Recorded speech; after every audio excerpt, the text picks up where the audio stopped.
Hey, good afternoon, everybody. This is Dennis Wilburn with the Active Trend Traders. I want to welcome you to today's session of how to make money trading stocks, options, and ETFs. If you're joining us either on Facebook, I want to welcome you. If you're joining us via the YouTube channel, also welcome you. Please feel free. This is to share this content with your friends, family. If you think it's worthwhile. I mean, we have a good time doing what we're doing, but we're doing quite well for the year. And if you're interested in finding out how to become an active trend trader, we do have a special on that will be ending this weekend. You can save 40% off a regular membership, and you can see about that in the session itself. Hey, everybody, this is Dennis. I want to thank you very much for listening and watching our video today about how to trade less and profit more, eliminating variables that steal valuable time away from you. Just a real quick highlight. Please join us today as an active trend trader. If you don't want to go and research all this yourself, you can join active trend trading. Here's a discount amount, 40% discount on the monthly rate. You even save any more if you do it quarterly. Please just sign up with us, give us a try for a month, and see if you like us. And see if you don't benefit from being an active trend trader. Thank you. Good morning, everybody, or good afternoon, depending on where you're at. Welcome to the How to Make Money Trading Stocks and ETFs for, what is it? It is Friday, May 31st, the last day in May. It's been an interesting year so far.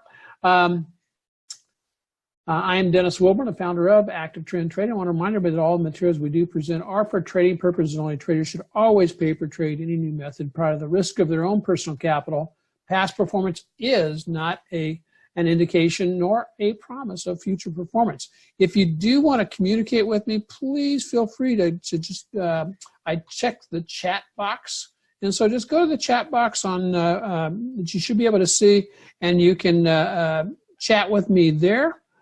And I look forward to that, and I'll keep everybody online. I want to welcome everybody. Let's get going into the section. We've got a lot, quite a lot to cover going forward. We have been, I want to remind everybody that your job as a trader is to wait for the best opportunity to trade. One of the things that is so challenging about becoming a trader is, while you may be very successful in what you in fact do for a living and all that type of thing, the skills necessary to trade are somewhat different than the skills you needed to do well in your job and all that kind of stuff. And so at Active Trend Trader, we like to focus on those things so that a person can learn those skills to be able to be consistent in the marketplace and learn how to pay yourself in the market.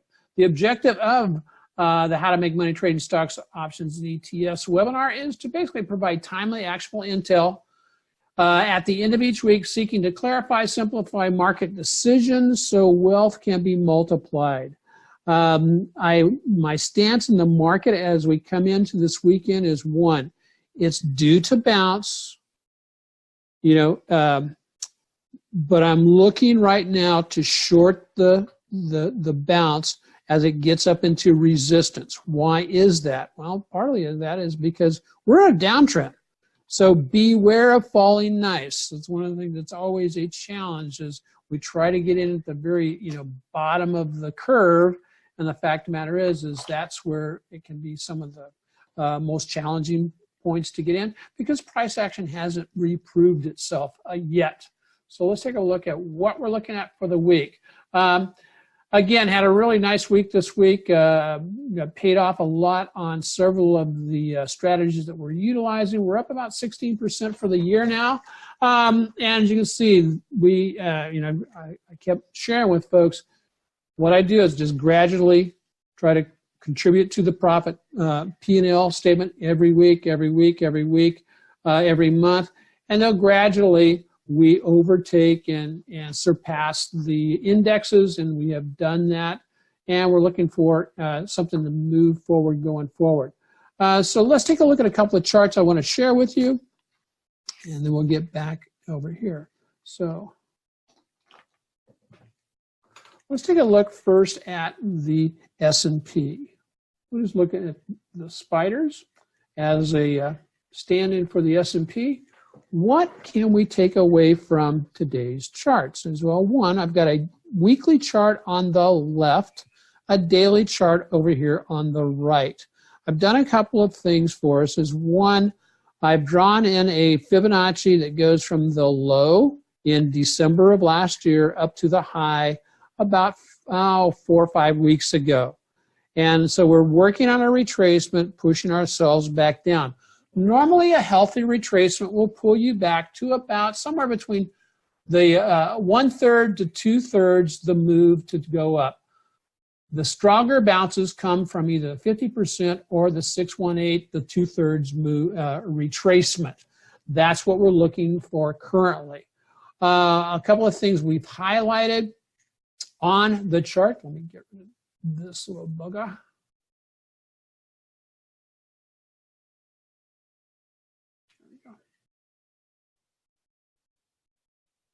I started highlighting what I call a two-step type pattern. It's basically where we get a drop down, pull back up into the resistance, and then another drop. As you can see right here where it says 100%, right here, that means if it touches that place, we've had symmetry with the previous down move. In other words, the two are equal. And we'll see that type of thing in the market quite often, where you'll get a move down, and then it either then pulls back up, the rally fails, and then it pulls down to the other side. And somewhere it's going to hit somewhere between a 78.6 to 100% retracement. It may go deeper than that. And as you can see, right below that is the 38.2 retracement, which is the start of the fib box on this larger move. As you can see, we're starting to get into some levels of past support that we've saw over here earlier this year. But what other things can we take away from this chart on the S&P? Well, one, it appears as if we are closing below the 200-day moving average. Therefore, I am not in a hurry to try to get long this market, especially when I'm making new lows. That's what I was talking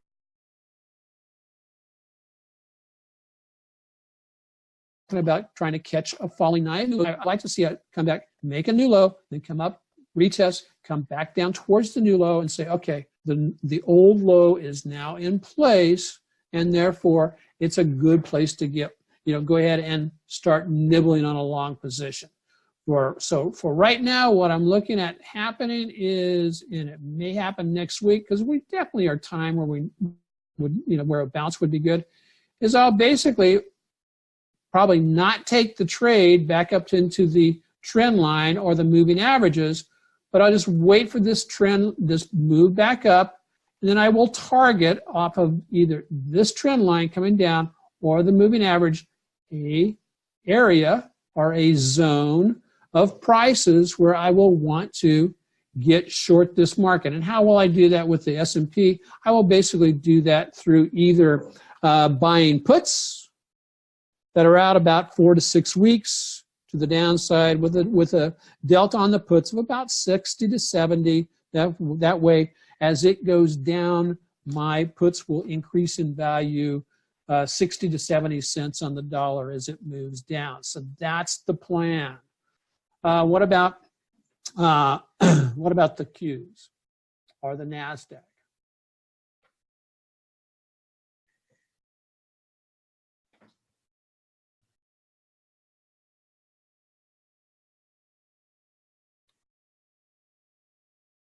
And I always like to double check. Here's what the Qs are doing. As you can see, here's the 200-day moving average. We are bouncing off the 200-day moving average. We can do the same type of extensions looking at, okay, is it going to get down to this 100% symmetric move down? We don't know. We've already reached symmetry on going to the downside because we start here 1, 2, 3, 4, 5, 6, 7, 8, 9 days to get down to a bottom here. We have 1, 2, 3, 4, 5, 6, 7, 8, 9, 10 days. So somewhere within that 10-day or so, we would anticipate some kind of a bounce because, again, the psychology of what's going on in the market is telling us that this is where we could potentially bounce. It's where buyers tend to come in because other people are looking at these same charts and saying, okay, hey, look, we're down to the 200-day moving average. I don't think it's going to take it much lower than that, and they could try to get in here. Again, the danger is the potential of catching a falling knife. Let's just take a real quick look over here at the NASDAQ and see if it also is holding the 200-day moving average. And as you can see, yes, it is, just barely. And I've got a couple of other, got a bunch of junk on this chart. Let me get rid of some of this stuff here.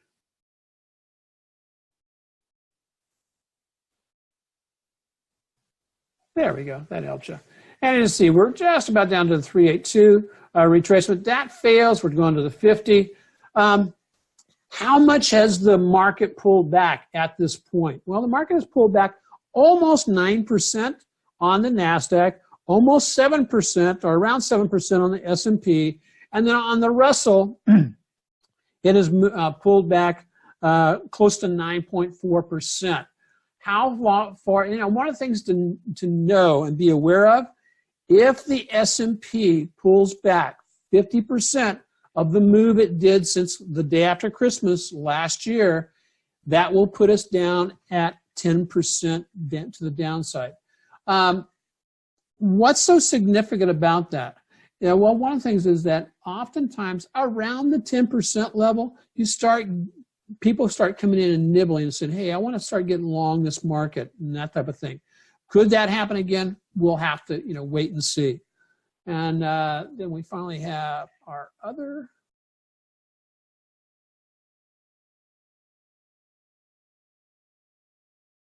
There we go. Let's pull up the IWM.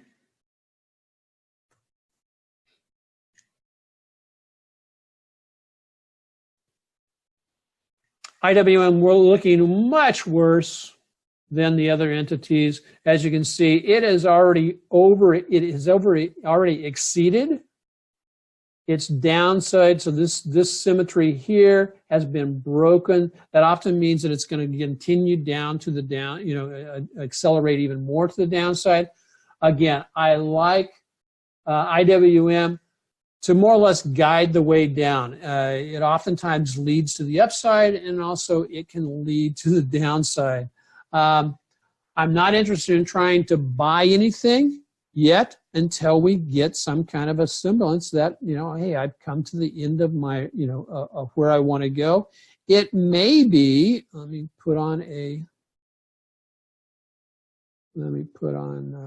edit this really quick.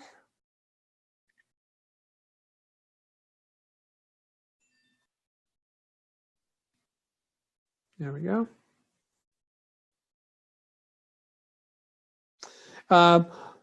The IWM may not turn around until it gets out into the 1272 extension, which is about 143.56. How does that translate? Yeah, they had some support in there previously. My downside target, which I want you to be aware of, and that's the downside measuring from this high to this low on this little pattern here, this kind of like little double top pattern, puts the target on that down at 136.45. Again, I am interested in pullbacks that go back up to the moving averages, the 8 or the 20, or maybe a little bit higher, then getting short. How will I get short? I will buy puts on IWM, or I will turn over to my buddy TZA, which is a leveraged ETF, 3 times leveraged inverse ETF for the IWM. So that would mean that this is going to have to pull back into the moving averages to go back up. As I said, I like it around 1046 or so. May drop a little bit further than that, down to about $10, but we'll keep our eye on that. That's my plan of attack moving forward into next week. So I don't want to leave you with just those two areas going, oh my gosh, I'm just going to wait to get short and all that type of stuff.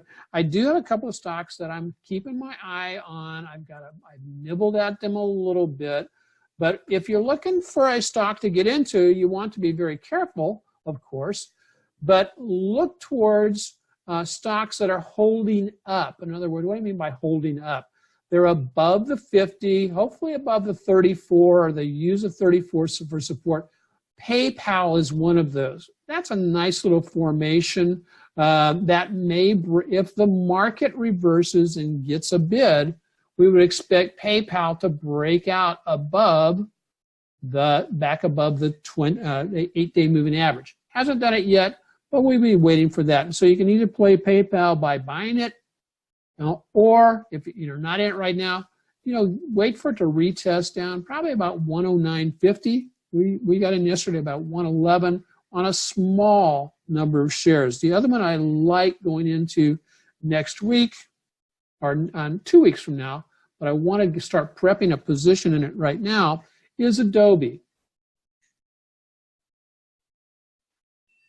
Okay, here is Adobe. Why am I interested in Adobe right this moment in time? One, it is, again, one of those stocks that is holding up well.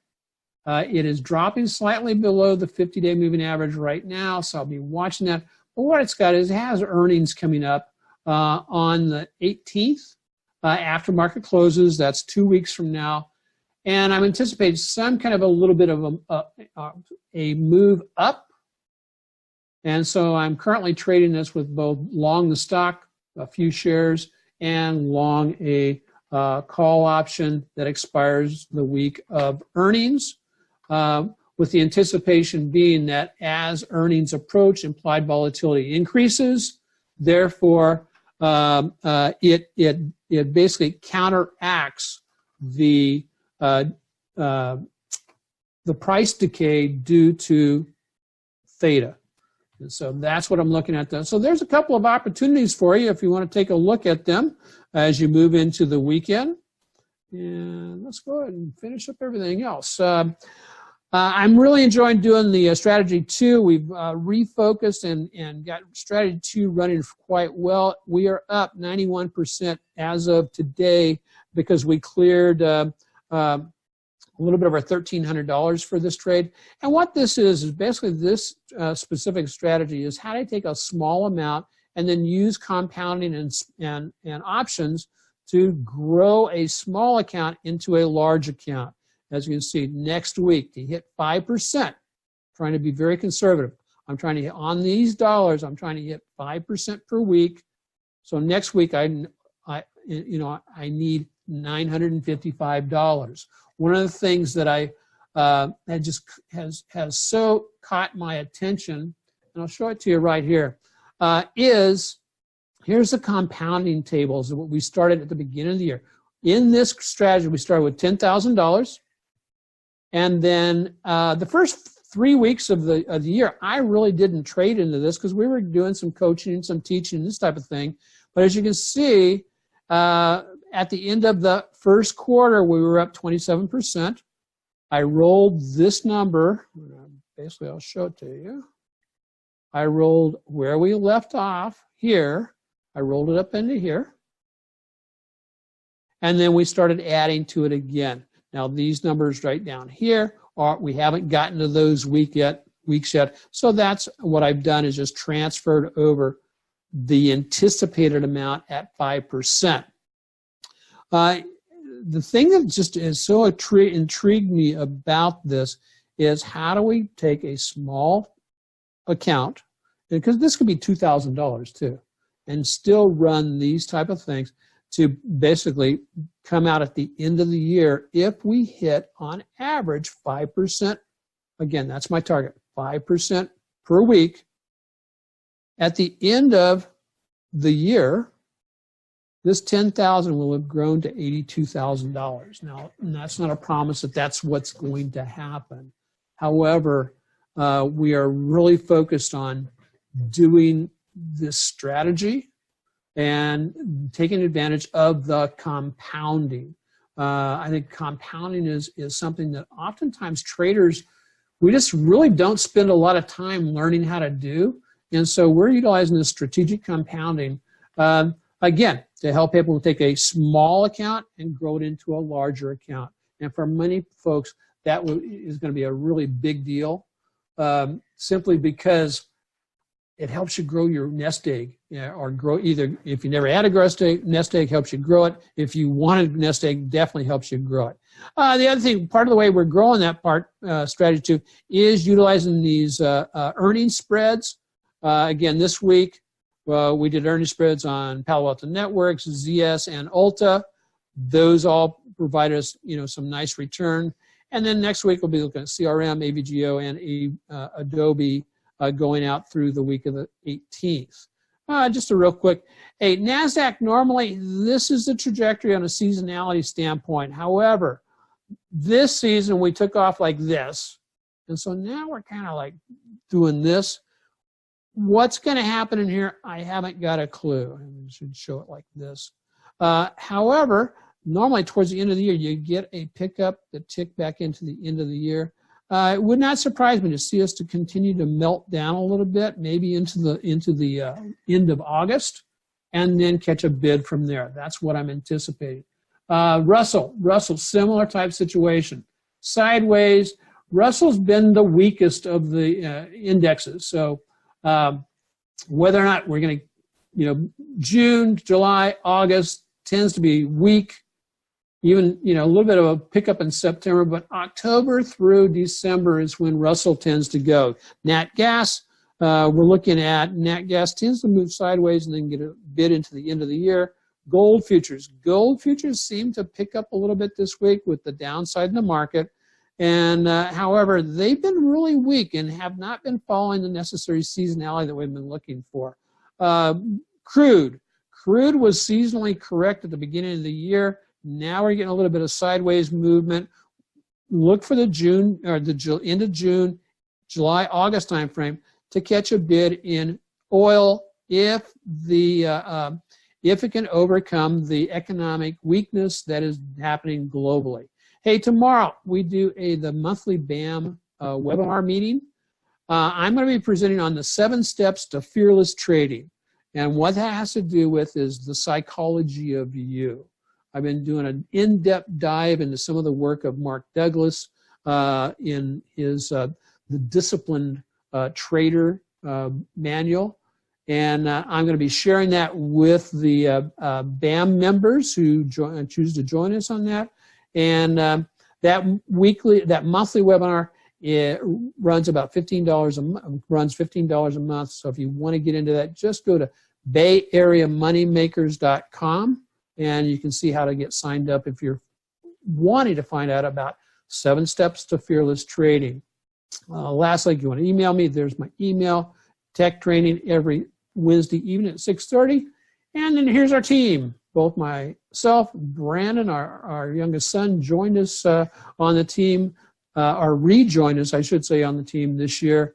And we're really pleased that he did. My lovely wife, Michelle, Brandon, our 2 grandkids, and his lovely wife, Sharon. And so this is the 31st of May. We will conclude our membership special. I'll let it run through the weekend, but after this weekend, it's done. Okay. You save 40% off the regular $124.99 monthly. Or you can join a quarterly. You'll save even more for $199 per quarter. You just go to this website and type in this password. It's SAVE, which is all caps, to join us. And again, there's no obligation. You come and you join for a month. You either like what you get or you don't, and that's fine. But most of the folks who do come in, they start picking up some stuff, and many of them start trading with us and parallel trading, and are doing quite well. So with that, I wanted to basically just say, hey, let's keep the A growing as we move into the rest of 2019. And so we'll talk about TZA at the next session, Eric. And for the premium members, which is, of course, the final hour where we talk about final, setups that we may be taking going into the final hour of the trading week. So with that, I would just want to say aloha, trade well, and prosper. Really invite you to join us tomorrow for the Bay Area Moneymakers meeting. Again, you can find that at bayareamoneymakers.com to find out how to get signed up and pay your dues. So with that, have a great weekend. Mahalo, and God bless everybody. Aloha.